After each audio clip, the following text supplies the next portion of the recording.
North Central Footy Report, and it's Dale Hinkley, the star of a premiership-winning side, the captain of it.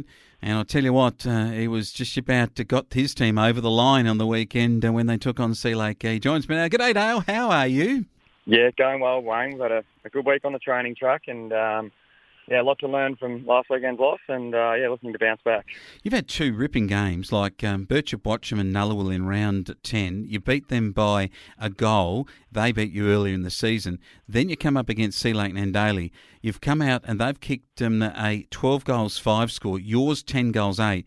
A quarter time, they were looking like they were in control, but then second quarter, they came out and just blitzed you. After that, everything looked like you were going to come home, and you got close in the last quarter. Yeah, it did. It was a bit of an arm wrestle towards the end in that fourth quarter, Flowman. As you said, they come out really strong, and they played a really aggressive brand of footy, and ran with the ball and got it in deep to their forwards, which was, Josh Jenkins got onto and had a really good day on his performance with 7 goals. And, at half-time we regrouped and, just started to win a bit more in at the source, Wayne, and getting it back on our terms. And then probably in the last quarter, we were just inaccurate kicking for us, and just fell short on that in that last quarter. But overall, it was a very good contest, and supporters from both sides were pretty pleased with how we fought back, and it was a close contest. Really close. Now, I was just stirring you a bit last week. I said about maybe you'd have to go to the great JJ.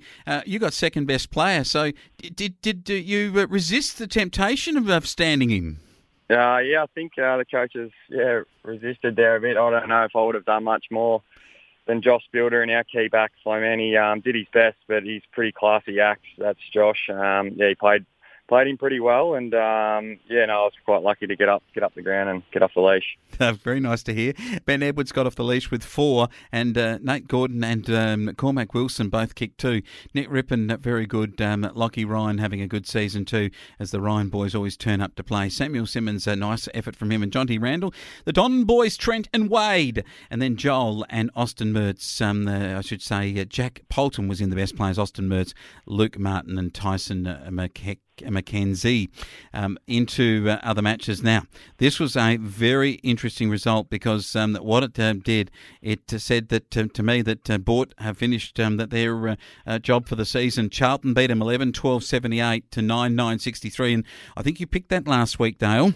Yeah, we both did. Back to the Navies in last week to win this one, and they just kept in front each quarter here, Wayne. They were managed to hold off Bort's surges throughout the game, and both Nick and Jed Thompson, not brothers, I don't think, hold me corrected, but they are playing good football, and obviously good local lads that stood up for them on the day.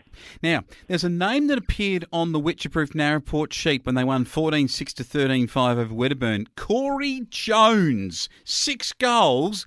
Now, did they get his signature on the 30th of June, or did he just decide to stop fishing and come back and play footy?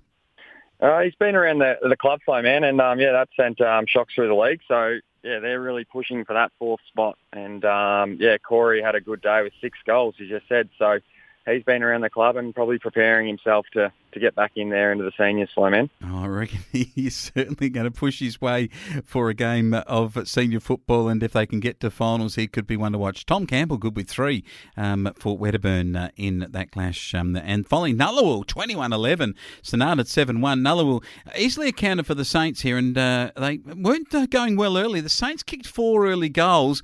The problem was Nullawil hit back with 9 in the second quarter to, put the game back into their quarter.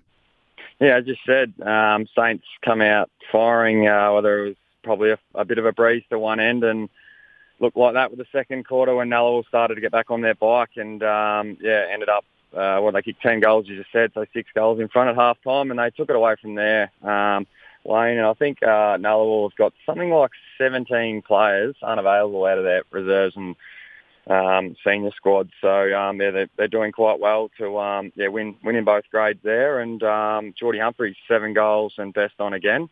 having a purple patch. He's having a really good patch. That's the last 2 weeks he's kicked 7 and 4, 4 against you and then 7 against St Anna. That's 11 for the last 2 weeks. He's kicked 14 for the season out of his 10 games. So you say purple patch. I think it's a maroon patch, just between you and me. Get your colours a little bit more correct there. Yeah, true, Flow, man. No, he's much like, a lot of X factor, like we said last week. He's generally a key back, but he's gone forward and he's standing up. He certainly is. They've got a lot of other options up forward too when they get their players, their full contingent back. Lake Nandaly, top versus bottom up at Lake.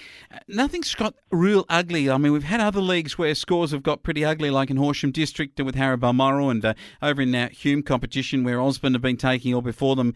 This one has the potential of being, only but for the wind that'll blow like a gale up at Lake, it could get ugly. Yeah, it could, Flow, man.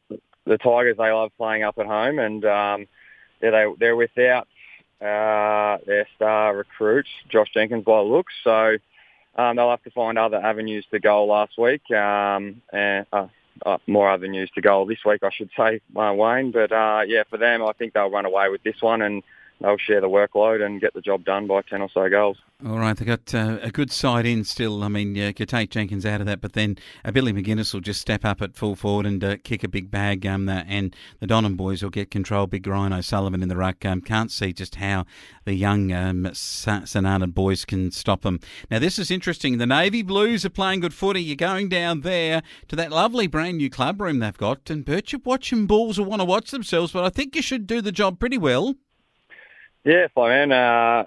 Heading down there, we're just hoping to get back on the winners list and, keep winning as this top four is quite tight at the moment. And, conditions are going to be blustery, as you said, across the league. So it's going to be, simple football tomorrow for everyone and, be even playing field from the start. And hopefully we can, get some run in the young boys' legs and get some confidence back in them and we'll build from there. Yeah, build a big win, I think, for Birchip Watcham. Weatherproof Narraport take on board. And again, this is a massive game of football for the D's. They want to stay in touch with that top four. They have to keep winning. They've got a good side that's been put together. And I can tell you now, I've gone through and found the name Corey Jones on the list. I've found also that there's the Hommelhoffs are both there.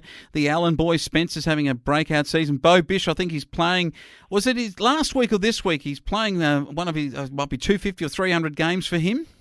It is this week, so at home too. So quite fitting for Bo. He's he's now a club legend of the Demons, and multiple, obviously, 3 premiership player, I believe, and has a pretty quite a credential list of accolades. So they'll tomorrow go ahead and have a good win, which he will, and. I think a couple of their local boys are standing up as well in Spencer Allen and Tom Truan last week in their close win. Yeah, excellent stuff. And they've actually up against Bort, who they drew with earlier in the season at Bort. I don't see a draw here. I can't see that. I see a Weatherproof Narraport big win in the context of their season. But Donald take on Wedderburn. And again, Wedderburn, they're coming at sides at the moment, and Donald won't want to take them lightly. But I think at the Royal Blues home deck, I think they'll be way too good. Yeah, me too, Flo, man. Donald coming off a bye, and they're good players. As we mentioned last week, are starting to crack the whips. Seeing Dyson Bell-Warren and Ross Young and William Burks back into the lineup as well. And they're just probably hoping for their power forward in Dunstan to start bolstering up his tally again and getting onto a few. And I think tomorrow they'll do that and they'll win well against Wedderburn. They will. Cooper Anderson in the middle is a really good player, and they just got so many good players, and well done to them. I did notice also that in the write-ups that there was a very interesting reserve grade for the boys over there at Donald. One of their very, very favourite sons is playing his 250th game, and I refer here to Gavin Beckham. Now, they reckon it would be 300th, but he wears the number 50 on his back. So you have to add the 250 he's played plus his number on his back, and he'd be 300 games. Yeah, it'd be just outstanding effort, and I obviously hope there's many players like that can do it at your own club. So, credit to him and, all the best. Yeah, very much so. Bend 'em like Beckham, Gav Beckham, congratulations. And look, it's a big round of football across the North Central. Some excellent matches of football to be played, and I'm looking forward to having the results come through. And we'll catch up with none other than Dale Hinkley, who is calling it for North Central. We'll catch you next week, Dale. Thanking you, Flowman.